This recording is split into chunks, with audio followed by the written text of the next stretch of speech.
अस्सलाम वालेकुम प्यारे दोस्तों, क्या हाल है? तबीयत से ठीक? मैं खालिद भट्टी सोरे दबे में मेरा यूट्यूब चैनल भट्टी व्लॉग 786। प्यारे दोस्तों, ये आमिर भाई हैं साढ़े छोटे भाई, ये उमैर भाई हैं सी शुजाबाद नाल ताल्लुक रखने, साढ़े छोटे भाई हैं सी दोस्त हैं।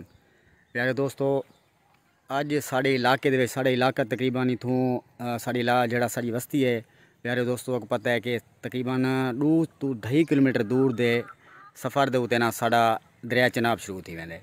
प्यारे दोस्तों, अज साढ़े इलाके दे विच इतना अफसोसनाक खबर है, हट्टा मखदूमपुर काजीवाला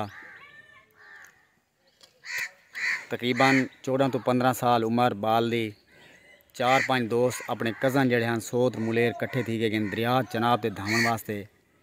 ते एक बच्चा जड़ा है तकरीबन 16-17 साल का है, वो दरिया दे विच डुब गए।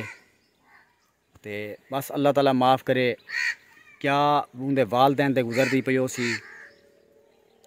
बस बहुत ही ज़्यादा अफसोसनाक खबर है साढ़े इलाके की। उनका तकरीबन 6 बजे जनाजा सी आज शाम को। अल्लाह ताला माफ़ करे, दुआ करो अल्लाह पाक उनको जन्नत वल फिरदौस विच आला मकाम अता फरमावे।